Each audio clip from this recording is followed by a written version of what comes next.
Let's go.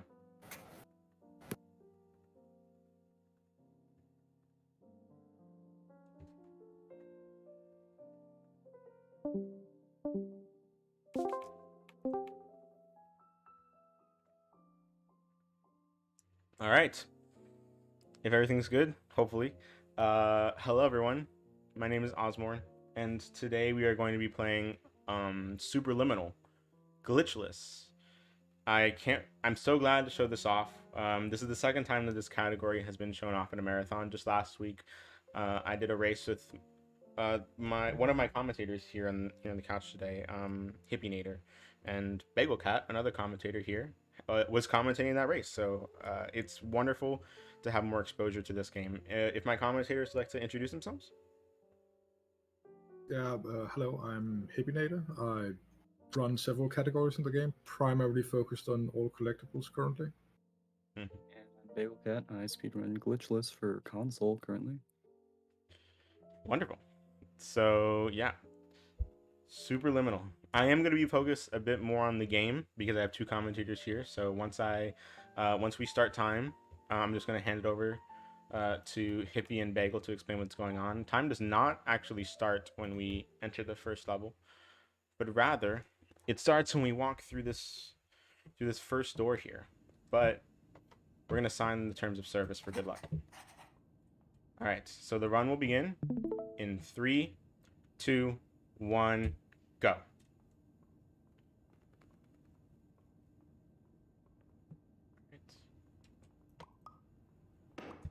Good luck on the run. Thank you. Yeah, good luck, for sure. All right. So on this first level, Induction, it's a very, very hard level. Not only in a very reset-heavy level, not only because it's the first level, but also because in reality, it really is one of the harder levels, movement-wise. Would Hippie or Bagel care to explain some of the main mechanics that we're going to see in this game? Yeah, so in general, the main mechanic of the game is perspective. And in general, this will mean that when we pick up objects, where they are is where they look like they are. So if they look like they're at the back wall, they're at the back wall when we place them. This will mean that they'll resize, which is a lot of the mechanic in the game. The game's sort of motto is that perception is reality, and so that plays into perspective here, is that the way you perceive an object will affect its actual size in game. Oh, I didn't think that was going to make it. Wonderful. I had a bit of a fight with the cheese, but it's okay. Yeah. Go ahead, Hippie. I just said we're a bit behind, so I don't know. Yeah. Was it the cube you weren't sure with making? Just so I know the delay. I'm sorry. What did you say? I'm sorry. I'm asking. I'm just trying to get a feel of the delay between us.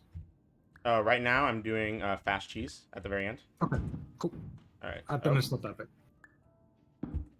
Oh, that was weird. Okay.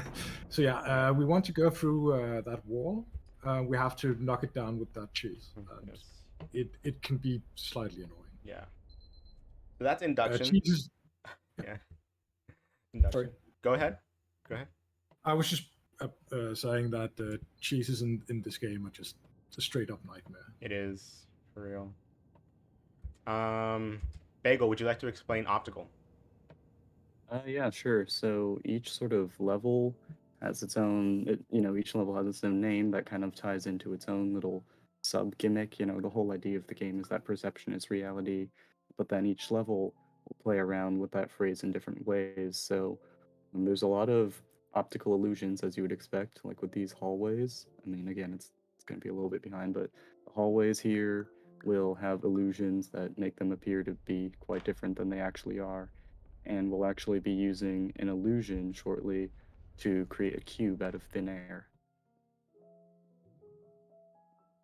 And we'll use this cube to perform our first skip also, where you're meant to grab a second cube and stack the cubes on top of each other, but we can use a tactic called jump resizing or resize jumping, in which you jump and pick up the cube in midair in order to resize it, and you can use this to skip grabbing a few extra objects and get up to some places that you wouldn't usually be able to.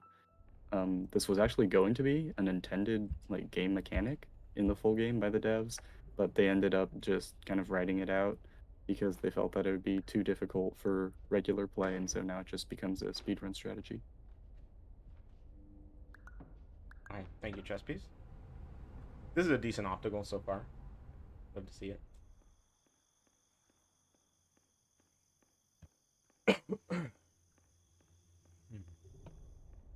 So a lot end of... of- Hey, go ahead. Go ahead. Yeah, go ahead. No, I was just going to go off on a tangent, something unrelated to the level, but go ahead. Yeah, I was gonna say at the end of Optical, we have what's like the end for most of the levels, in which you go into an elevator that'll take you for the next level, and you'll notice there's nothing where the elevator door should be, and so we'll take the door off of the moon where it's conveniently hidden away, and now we'll enter our next level. That was actually a really good door placement. Mm-hmm. Half the time I tend to drop it and it just falls straight through the floor. Yeah. Next up, we have Cubism, which is my favorite speed level, speedrun level, because it's super optimized by now.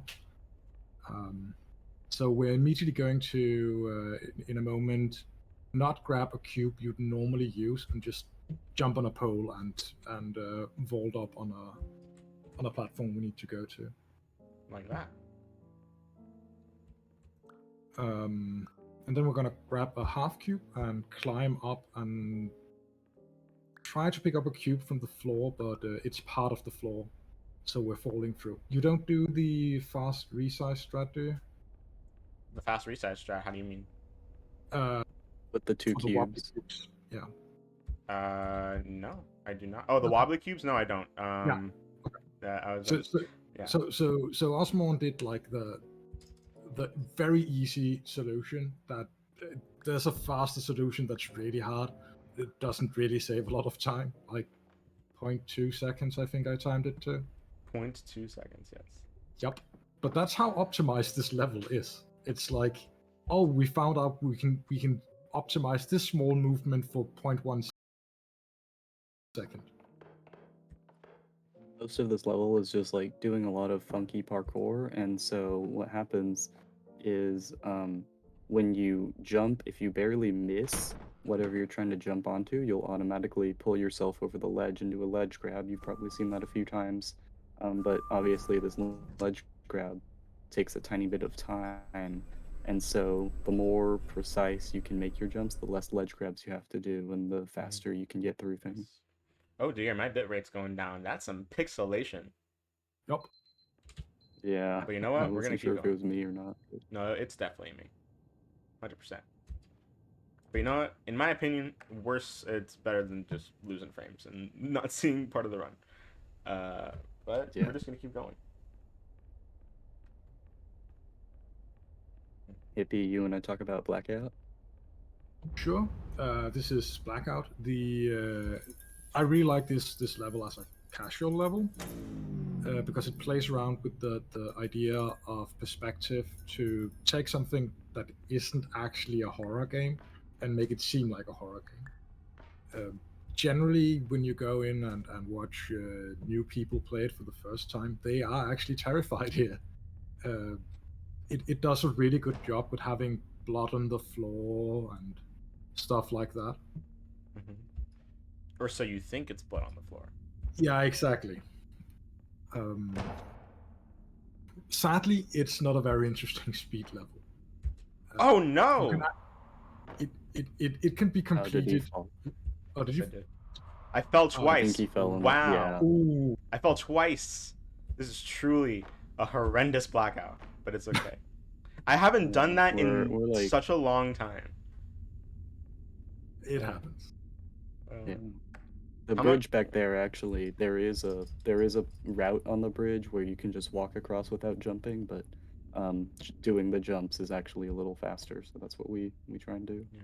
So the place where we land is actually meant to be a dead end. So in the planks, it actually writes no. Oh, does it? It does. It's Huh, it's a I cool never little noticed gimmick that. that most people never notice. All right. Who wants to explain blind maze? All right, I'll You explain blind Hey, maze. Yep. So blind maze is just exactly what it's called. You go through this maze completely blind, and it's not as hard of a strat as it's made out to be. But at the same time, I wouldn't recommend it for beginners because you're supposed to carry a light through this and have just go through a maze of boxes. But if you already know what the layout of the boxes are, you can just go straight through. There are lots of different ways you can implement strats into that blind maze. Some count footsteps, some time their movements, and for me and Hippie, we do, in my opinion, the simplest and fastest way of doing it is just is literally we turn the quality settings of the game all the way down, and only in those settings are we able to see a small little strip of light come through the boxes, and use that as a little bit of a reference point for our movement. I'm just glad Love somebody notice back else there. uses it by now. Yeah.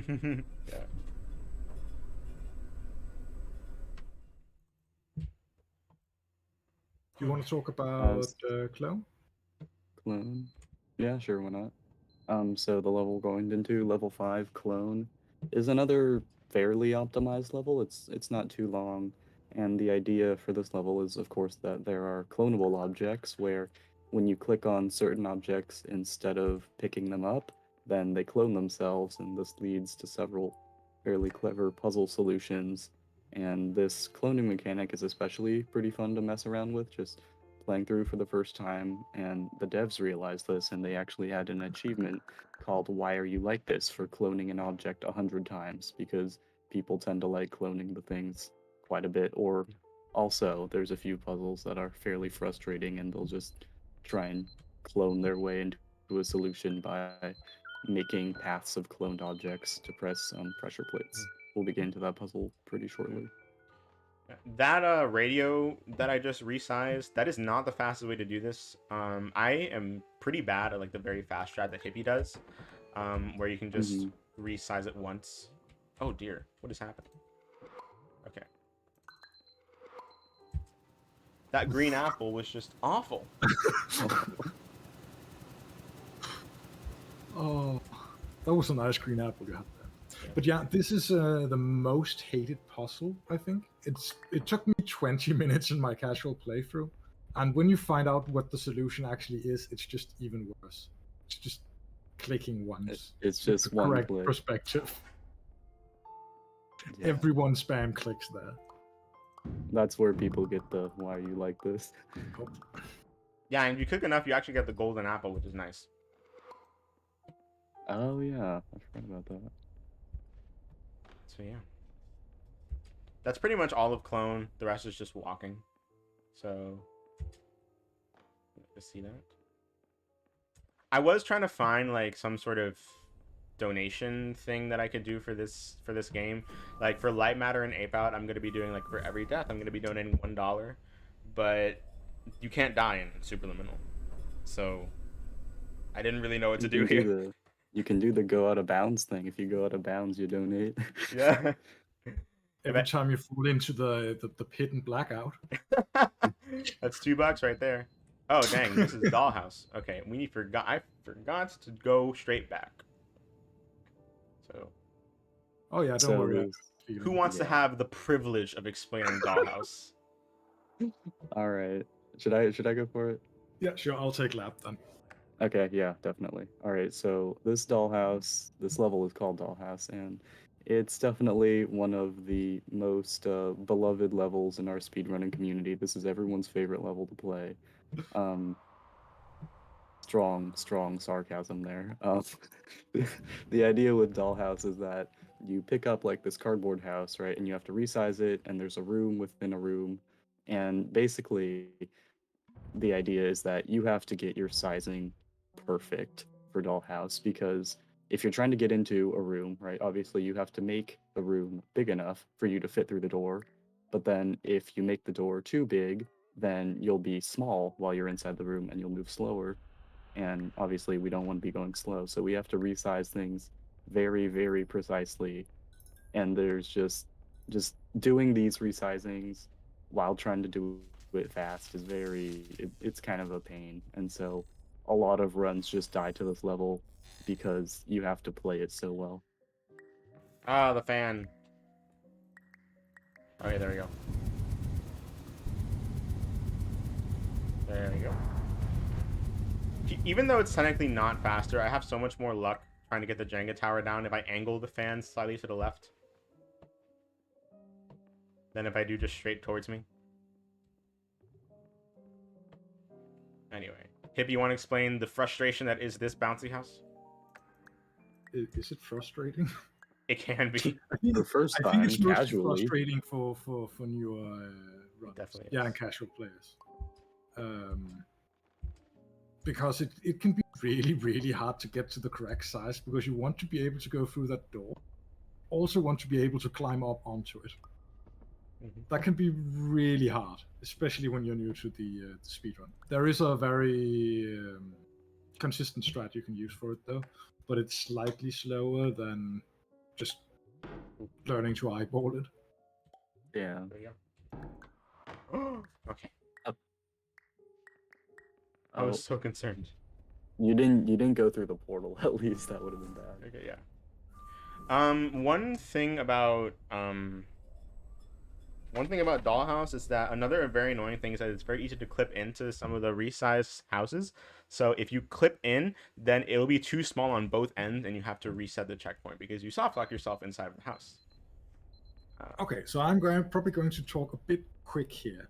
So here at the start of lab, we have some auto-scrolly audio, which we thought for a long while was just, we couldn't avoid it. But we found out that there are multiple audio triggers, and they don't go all the way to the ceiling. So we can do some parkour to avoid them, which we'll see Ozmourn do now. Oh, I didn't get the first one. You didn't get the first one? No, I didn't. But Yeah. you got a bonus soda. Yeah. Oh dang! Oh, he got the. Oh my god. So the second one is where he jumps in the can, and hopefully There we you're go. hitting the lamp. I am hitting the lamp, but I've got it now. But luckily, I got the second one. Yes. Yeah.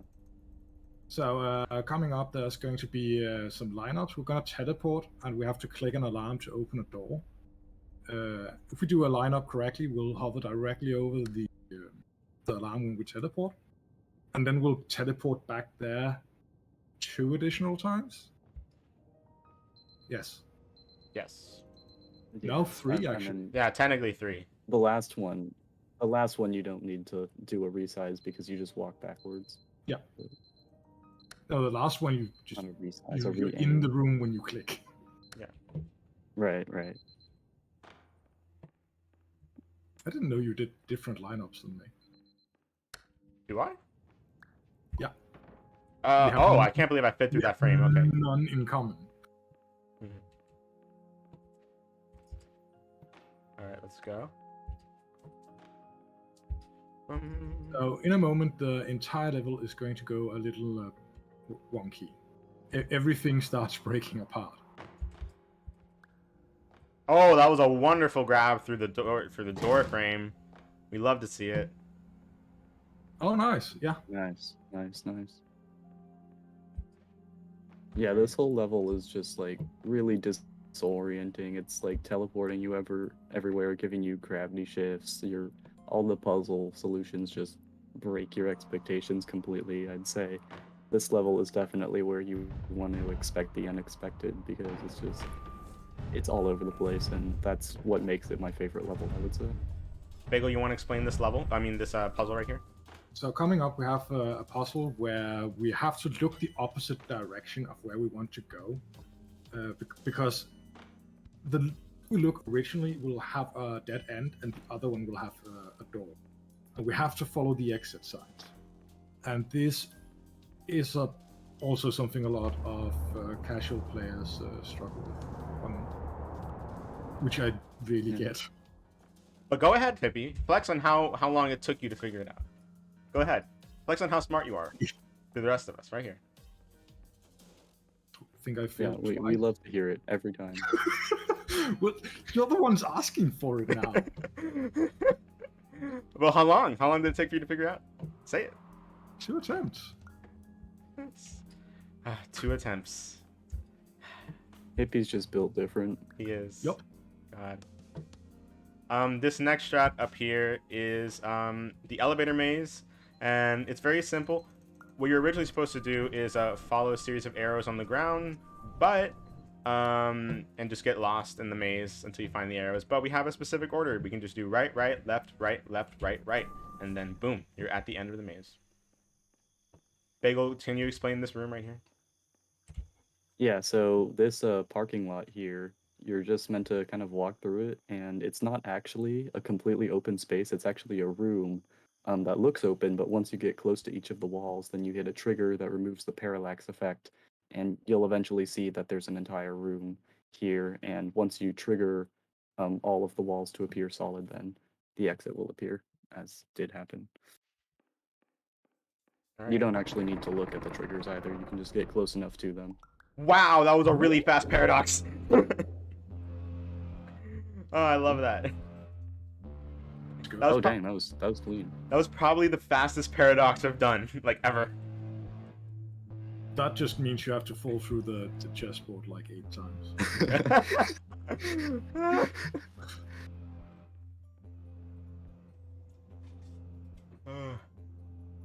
I think this is like high 23 pace, probably, I'd say. Question mark? Yeah. Yeah. Yeah, mid-high. Yeah. That's fine. But yeah, go ahead.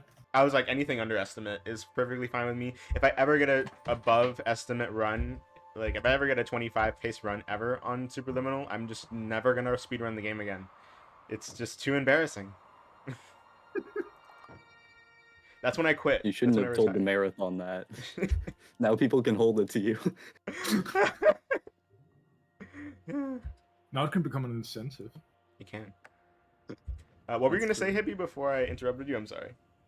I was just going to mention that for people who haven't tried speedrunning, this is a really good introduction to speedrunning because there's not really any RNG, or most of the fast strats are tougher stats, very small time saves. So you can get pretty far with just learning the mouse movement. Oh dear. What is going on OBS over here on my end? Okay, there we go. The bitrate crashed a bit. You're gonna see some pixelation. Okay, so I think now is a good time, since we're just walking, to talk about some of the stuff that really boosted this game's popularity in the speedrunning world. For a while, it was in like the top 50 speed games in speedrun.com. And I feel like a lot of that was due to 2 main things. First off, there's an achievement in the game for beating in under 30 minutes, which really incentivizes people to, speedrun and get involved in the community. And the second thing is that how I got into this game, at least, was I saw this game featured on IGN's YouTube channel for their series Devs React. One of our runners, Loris Witt, had held the world record at the time. And it was an amazing video. I would highly recommend checking it out, and it's definitely helped my introduction to this game as a speedrun.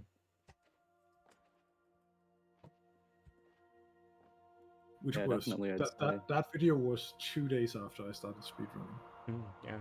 Oh wow. Yeah.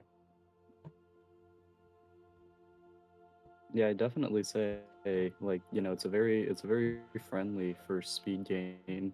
Like you said, there's no RNG unless you want to get the bonus soda. It's not super complex, there's no like weird frame perfect inputs or anything. It's just kind of, you go through the game. It's a puzzle game, right? So you already know all of the solutions ahead of time, and it's definitely a good game to speedrun. It's the first game I've ever really gotten into running. Same for Hippie, I think, and we're definitely glad to be showing it off here. that strat that I just did was called the one chess piece strat, and it just, instead of using 2 chess pieces in order to make all the floors solid, we use 1 chess piece and we resize it in midair. And then on this last area, we're just gonna use the same strat that we did in Optical, and resize the block underneath us. And that's all of the strats in the game. We're in the home stretch now. Photosensitivity warning? Yes. Thank you. No problem. You can say when it's over. You Yeah. Enough. have less delay than me. All right, it's over. Yeah. But anyway, that's the run. When it turns 8, not when it turns 8 o'clock, but we're gonna have a loading screen at the other side of that loading screen. We're gonna have we're gonna hit an alarm clock, and when I hit the alarm clock, that's when time is.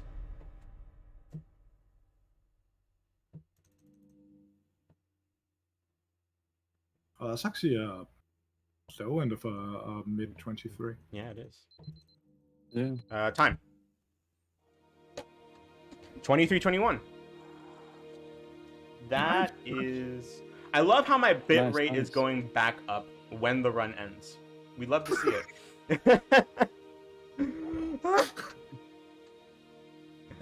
My God. Ouch.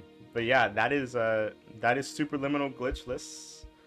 It's a wonderful speed game. Absolutely amazing. Thank you so much for Bagel and Hippie for being here. After our race last week, I'm so glad to have you guys back here for another marathon run. And I'm really glad that like the 3 of us get to be a part of like the debuts of Glitchless in marathons. It's really good. Do you guys have any shout outs do you want to make before we get out? General shout out to the community. People are super nice and helpful. Yeah. Shout out to Jiffy for the world record, and shout out to Loris for getting me into this game through his Devs React video. And yeah, if you want to speedrun this game, please look us up on speedrun.com and get into the Discord. It's a wonderful speed game. There's a good amount of people who not only run the game still, but also are very active in the Discord, and they would be more than happy to help you out. There's a bunch of different categories: glitchless, all collectibles, any percent, warpless. So anything that kind of suits your style, we have. So it's wonderful. And jumpless, of course, jumpless. How could I forget jumpless? Anything that suits your style of speedrunning, we have, and we're more than happy to accept anyone who comes to the community. And don't be afraid this is mainly a PC community, but don't be afraid if you already have this on console and you want to speedrun and you don't really feel like dropping another $20 to get the PC version. Bagel over here is essentially the experts of anything console, so you can ask them for advice. But we also just split our glitchless leaderboard into PC and console. Yes, that's very true. Bagel, do you want to say anything before we head out? I don't know. Just thank you, Gamegoyles, for hosting us here. Second Superliminal Glitchless showcase. So we're definitely glad to show off one of our great categories. Thanks for supporting such a great charity too. Yes. Definitely good cause. A wonderful cause. Glad to be here. Glad to be here too. So yeah, I'm Ozmourn with Hippie and Bagel, and this has been Superliminal Glitchless. Stay tuned, and we're gonna come back with